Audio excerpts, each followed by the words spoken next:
we have got UNC, North Carolina, versus Duke. Arguably, we're not going to get into what's the best rivalry, but it's arguably the best. It's up there. It's in the top 3 or 4. There's no doubt about it. I'd say top 3, right? Yep. And the thing that, obviously you've got Zion Williamson, and he's so great that other top prospects like R.J. Barrett, his teammate, Cam Reddish, another team. They're viewed as top 5 or 6 picks themselves, but Zion is so spectacular that's all you're hearing about. North Carolina, of course, is number 8. They get no play, those other guys. None. No. And so it's going to be fun to watch, but the angle we want to start with, Rob, is the tickets. These outrageous. Tickets for a college basketball game are going at Super Bowl prices. Ridiculous. The average ticket, like if you wanted to buy a ticket now, you probably can at this late moment because it starts in 2 hours. But they are selling tickets on average. The cheapest, not even average, the cheapest available ticket is $2,500. $2,500. The cheapest ticket for the Super Bowl was $2,600. $2,674. So that's within $200 of a Super Bowl ticket. And earlier in the week, reportedly by Vivid Seats, they reported that someone bought a ticket for $10,652, Rob Parker. That's ridiculous. Chris, you know what? You could have made a mortgage payment on the mansion that you have, right, with that $10,000. A few mortgage payments, believe me. It's Who would nuts. pay $10,000? Now, this is my only problem. It's just a regular season game. I get it. It's a rivalry, Chris. Don't get me wrong. I'm not trying to poo-poo the tradition, right? But really, $10,000, really? Let me ask you this, because I want to see how objective you really are.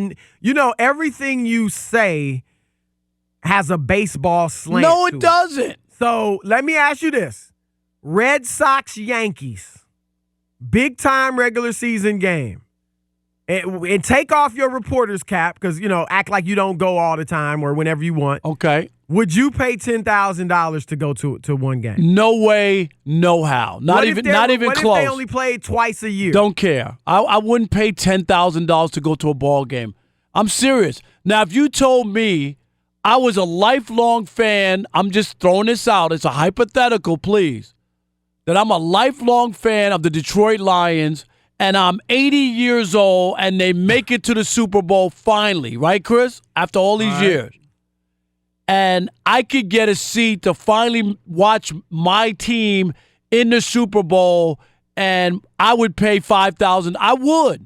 I would pay $5,000 to have a good seat to see my team in the Super Bowl before I die. I would. Well, you hit extremes. No, I mean that's what I'm saying. You had to be 80.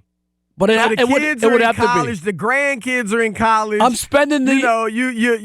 Your wife is dead. Right. You got nothing. Like, of course, at that point, as long as you got money, I'm spending their inheritance. Right. I don't care. You're 35. Not doing it. What if you're 50? Not doing it. Even for your beloved Detroit Lions, you wouldn't do it. Nope. Look, I gotta be honest. I'm with you, and I don't know if we're spoiled because obviously as reporters we get to go to, for the most part, any type of game we want to. Right. But you bought tickets before, though. You know what I mean? You've bought tickets for your family. Tickets. I love going to games. Me too. But look, the TV coverage is so great that I can sit at home, watch this game on TV tonight, eat whatever I want.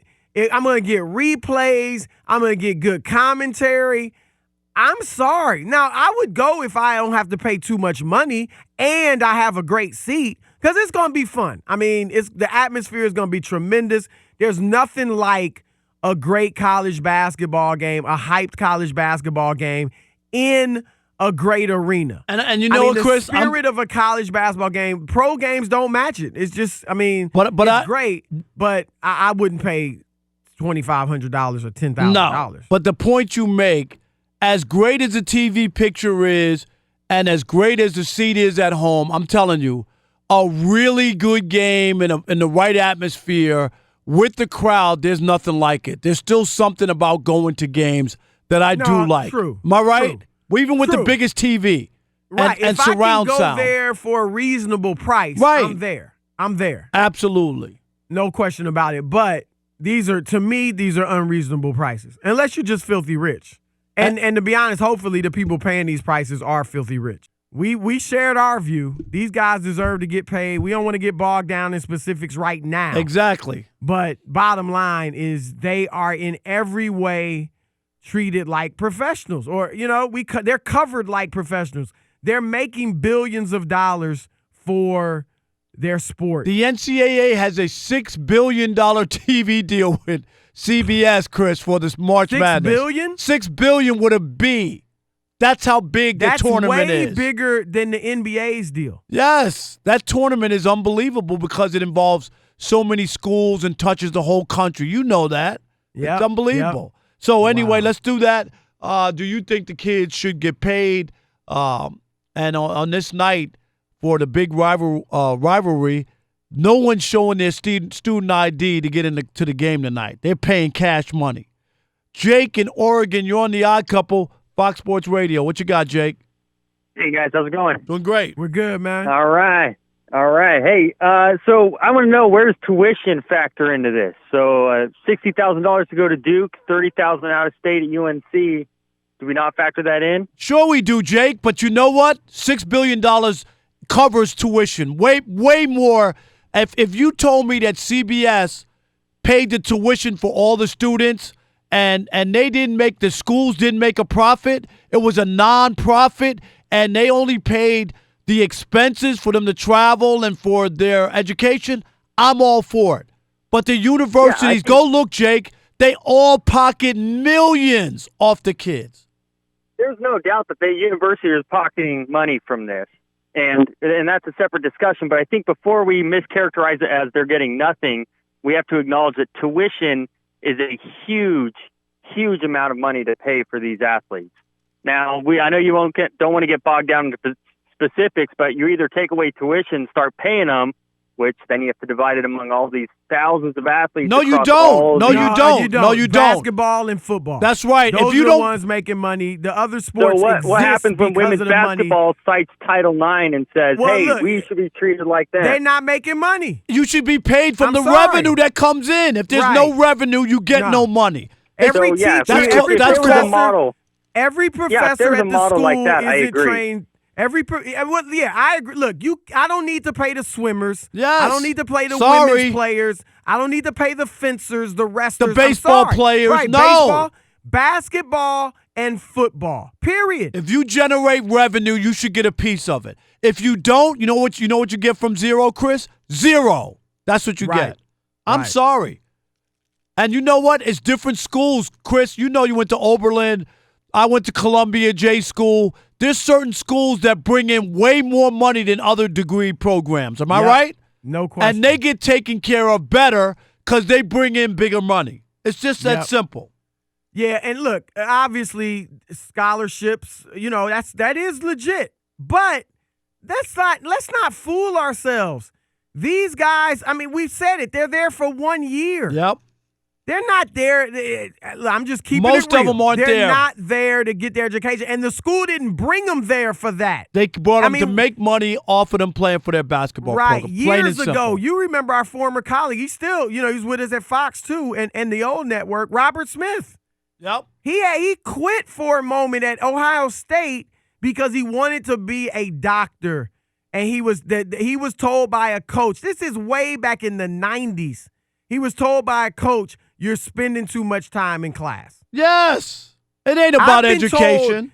I was told by a former NBA player when I covered the league.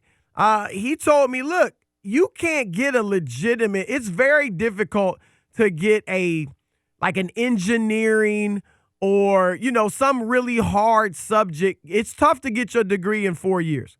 And that's why you see so many of the athletes, even a lot of the ones that do graduate in 4, their degrees are in kind of easier, much basket easier weaving. Subjects. Right. All kinds of craziness. You know what I mean. Look, right. Yeah. And so I get what the caller's saying, But these guys are making much more money than their scholarships would cover. 877-99 on Fox. What about Chad in South Dakota?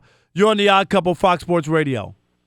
Good evening, fellas. Love the show. Thank you, bud. Thank Hey, you. I guess my point is I'm for the fellas making money. My concern would be, and this is getting into semantics a bit, that it's going to come on the backs of the fans because the people that are already making the money ain't giving up their piece of the pie. So it's just going to come from higher concession prices, higher ticket prices, yada, yada, yada, because no one is going to give up anything to make sure someone else gets something. Thanks, fellas. I'll listen to you, all right? Go Padres. There you go. Go Padres from South Dakota. Chris, mark that down. They're going to win 71 games. That's all right. Year. Hey, but you'll have more people. They'll have more people in the stands. You got to admit that, right? We hope. That's I'm right. with you. I'm with you. Look, they got the money, spend it. That absolutely. Yeah. But I agree. I mean, I don't want to see the fans have to pay the brunt of this, if players start getting paid. And he's right. People don't want to generally give up money. But if these coaches are the humanitarians, if they care about the kids like they say, then do what's right by them. No doubt about it. Hey, let's go to South. I'm sorry, Chris. Go ahead. Go ahead. I was just let's go to South Dakota again. Justin, you're on the Odd Couple Fox Sports Radio. What's up, Justin? Hey, fellas. My thought is this: I'm really not in favor of giving the college kids money. I would be more in favor of seeing whether it be the NFL or the NBA put more money and more effort into developmental leagues and give those kids another option where they can make money. And these kind of the college kids and that stuff. Leave that for the guys who are actually trying to get an education because that's worth a whole lot more than I think some people give it credit for. But, Justin, here's my only issue, and I hear what you're saying. How in the world could you call something amateur and you have a $6 billion TV deal with CBS, and during the month of March, these kids aren't studying. They're flying around the country to play these games that are on television. You can't honestly act as if this is about education because it's not. Well, here's my thought, though. It should be. And the schools are doing these kids a huge disservice on all of this. Yep. Well, think of it. The NBA is starting to go that route with the G League. They're going to offer guys, what is it, $125,000 or $150,000 They'd have to next year. take a pay cut to go to that league. But, so I think it's a good call because I think we may be headed in that direction. If you look at Europe, and look at the quality of players they're producing. We already talked about Kristaps Porzingis with the Knicks. He was good. But Luka Doncic coming in at 19, lighting the league up. Giannis Antetokounmpo, their structure may be better than ours, how they train their athletes. Look, the NCAA doesn't want that to happen because they want the best college-age players in their schools, at least for a year. But I don't think it was purposely done this way. But since we've always had our athletics in America tied to our educational systems, high school, college, you play for the school you go to, that's what's kind of created this thing. I do think some people have taken advantage of it, but I don't necessarily think it was purposely set up to take advantage of the kids, but it's just grown to be so big that now I think you have to do something that's fair by the students.